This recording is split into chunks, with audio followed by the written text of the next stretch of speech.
Why is this a podcast? I'm your host, Kerean.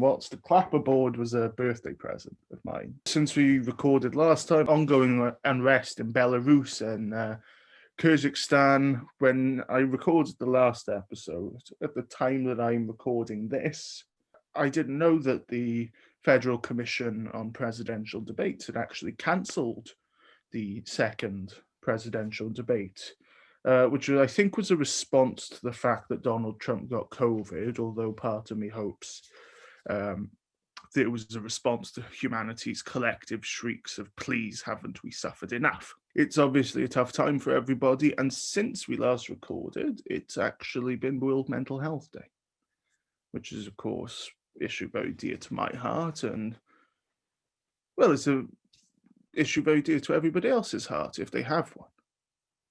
And so, COVID-19, mental health, it's terrible. So don't suffer in silence. Please reach out for help if you need it. Now, I know I just mentioned Donald Trump, but he's actually not the bell end that I really want to talk about before I get into the interview. And that bell end that I do want to talk about is Secretary of State for Education, Gavin Williamson, who is he reminds me of a puppet modelled after a villain from a German fairy tale who made a wish to become a real boy that didn't quite go according to plan. Gavin Williamson got a lot of flack this year because of his handling of the A-level and GCSE exam results. His handling of that crisis was described as, by experts, shit. And I agree completely. Many people's lives sort of shattered, their futures, their hopes, in tatters there. Is it safe to reopen? Is it safe for schools, university campuses, colleges to reopen? And rather than get some talking head, I thought that I would talk to a real life student.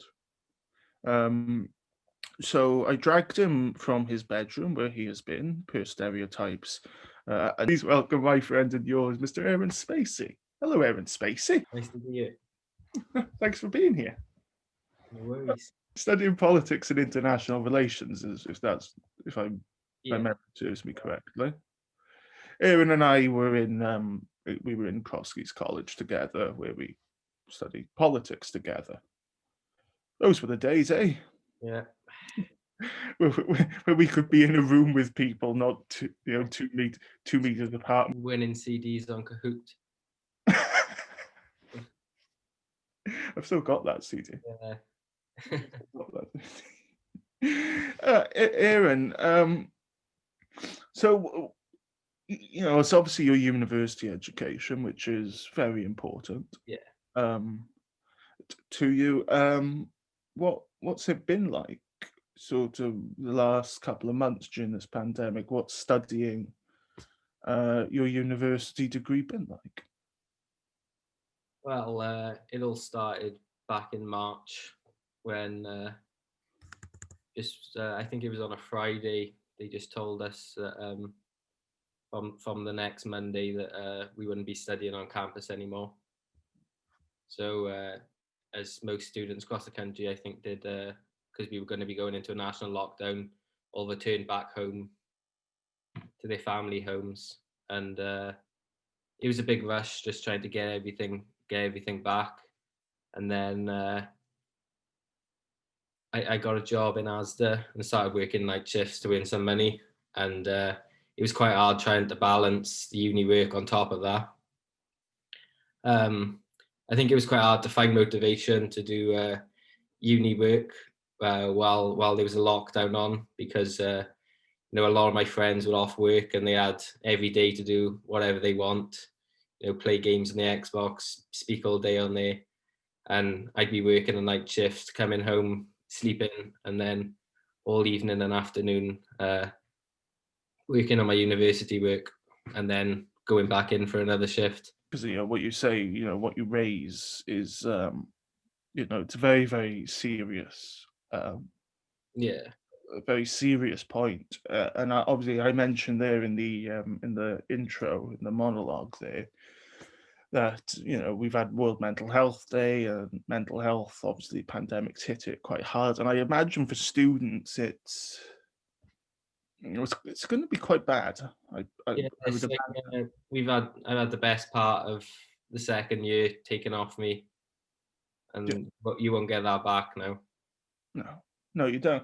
And I think that that's something that, well, it infuriates me personally. It Yeah, infuriates me because part of university is obviously it's your first steps towards yeah, independence. For most people, and the social element to it is definitely. so key, and that is something that the social element in particular is something that you had completely stripped away from you, Yeah, and I feel for you on that. and even now it's you can go out to the pub till 10 o'clock, and there's six of you from a household, and there's four of us in our household, so you can't even really invite anyone else because you've got to pick and choose all the time. Then To a certain point, I think it's not what you signed up for no, in many respects, and I want to get your thoughts on that because university is expensive, yeah, business, and involves a lot of debt for people. Do you feel like that it's right for students to be charged the same amount for basically a virtual version of their course uh, as a compared to the in person, the on campus training? Do you think that that's right? no, not really, because most of the presentations now are just pre-recorded, Mm. and I think that personally I prefer uh, learning on campus because I feel it's a lot more engaged, and I feel that multiple people ask questions during lectures and seminars, and the lecturer or seminar tutor will then go on and expand on those questions, and I get a lot of notes from that helps in my essays then. But you don't often get that now with an online lecture. In a seminar, you can still ask questions. With the pre-recorded online lectures, you're not getting any of that anymore. No, it's awful. Yeah, Yeah, and obviously you're still having to pay the same amount. same amount, and I mentioned earlier Secretary Gavin Williamson. Um, the UK government, do you think that they've done enough from where you're sitting as you're an actual student? yeah, Because this was my thing where I was thinking about, because I did want to talk about education on this podcast. I was there thinking, well, look, I can talk to as many sort of academics and professors who have authored papers yeah, as I like to try and get a sense of it. I can read as much news articles that are out there about it. I thought fundamentally the perspective that we need is yours, and I'm hoping to get more students on to talk about their yeah, experiences. You're the first, and I sincerely hope that you won't be the last. yeah, definitely. Um, but do you feel that the government has done enough with the return to on-campus sort of learning? Have they done enough to A, support your mental well-being, B, um, help you transition back from the virtual format to the in-person format, as limited as it may be at the moment in person, and C, keep you safe? Have the government done enough? How are you rating it? Well, I think if you're talking about keeping people safe, um, not as far as the government go, but my university, I was meant to have a lecture, a seminar yesterday at Mhm. 9 a.m. But I was emailed late Monday night from the seminar tutor saying that somebody in one of the previous seminars has tested positive, so she couldn't teach us yesterday because she was awaiting guidance on whether that was classed as close contact, and whether she'll need to self isolate herself. So we had to move that to an online seminar. And seminars are the only things that we're getting in person at the moment. That's our only chance to have to ask the real questions you want to ask, and get more help from your tutor. Like I said before, the lectures are just pre-recorded online, where the seminars are your chance to get engaged. And you can online, but The university's fault, you know. yeah, From what I've seen, it's not the university's fault that no. they're doing the best that they. Oh yeah, that's what I'm saying. It was Yeah, she reacted quickly. She emailed us late that night, and she changed the time of the seminar to not be 9 a.m. because obviously some people won't see that email now, and they might start traveling in, because you've got to be there. If they live an hour away, they're going to be already on the train by that point. She moved it to 3 p.m. then to give time for people to see the email, and university as well. They've on the way into my seminar, they have a face scanner that's scanning your temperature and everything. One thing that I think about the government as well is I think it's hard with the accommodation at the end of last year. Some students, including myself, still had to pay the full rent, and I had to pay, even though I wasn't there from March to July, I still had to pay the bills, including the electric and the gas, even though they weren't being used. I still had to pay all those bills from March to July. Which aren't cheap. Yeah, oh no, definitely not. I'm glad that you think that your university is, doing its job, and I'm sorry that the government isn't doing its job, which is sort of the sense that I got. Do you think that the government moved too quickly to reopen? In terms of going back now for third year. In terms of like the safety of reopening campuses at the point that they did, do you think that they rushed it maybe, or do you think that they? Because I'm with you when you say, but obviously it's a key part of your Oh yeah. university experience. I'm with you on that all the way. So I suppose not so much did they do it too quickly, but at the time that they did they do it responsibly, do you think?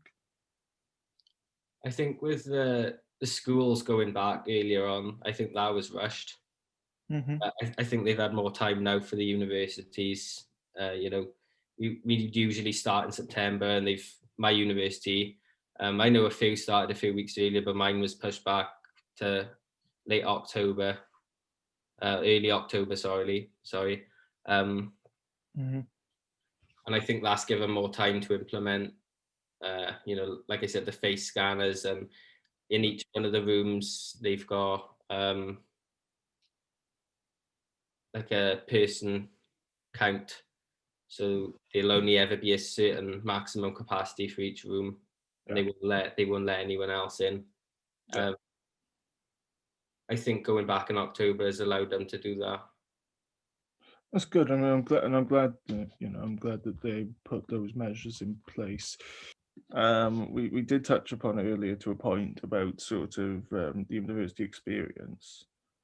And you mentioned about sort of the things that we think about, being crucial to uni life. It's, going out to the pubs with your mates and things, clubbing. Yeah, I do like a bit of the disco room. 70s, 80s music. I should have introduced you as like Aaron BG or something, Red BG or something, other than Aaron Spacey. You mentioned obviously it's not gone back to normal, even with kind of the return to campus. Do you think it's ever going to go back to normal? I think at some point it's got to, yeah. I don't know about doing my time at university now. I would hope so towards, through into next year, but it's not looking likely.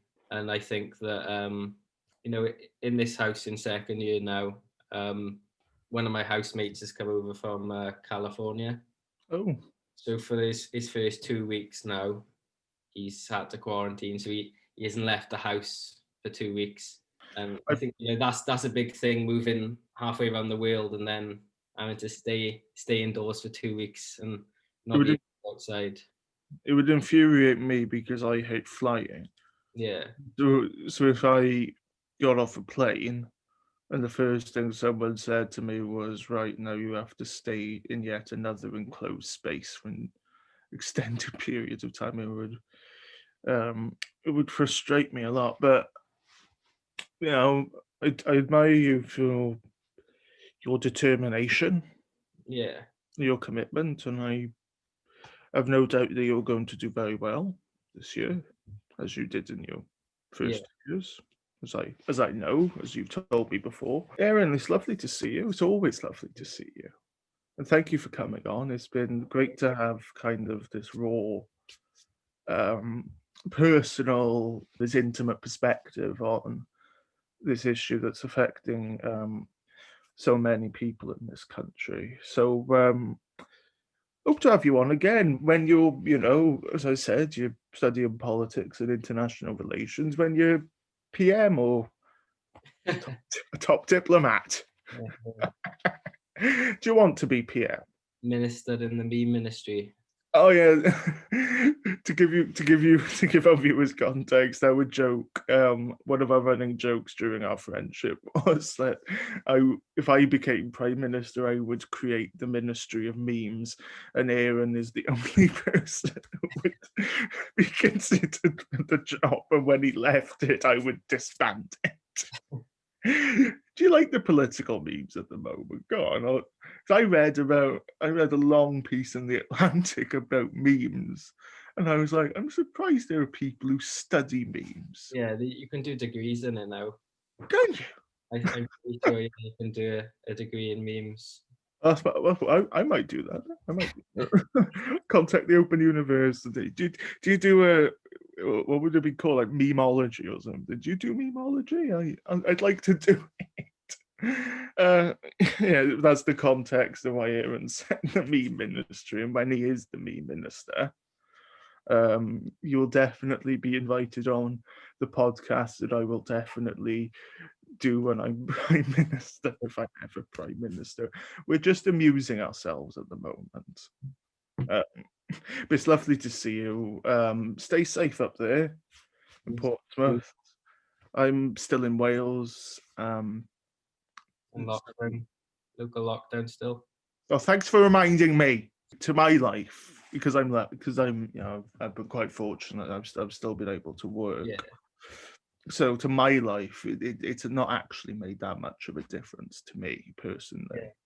Yeah. The local lockdown. I know that there's many people in my area who will be affected by it. So again, I don't want to make light of it. So I do just want to say to you people out there,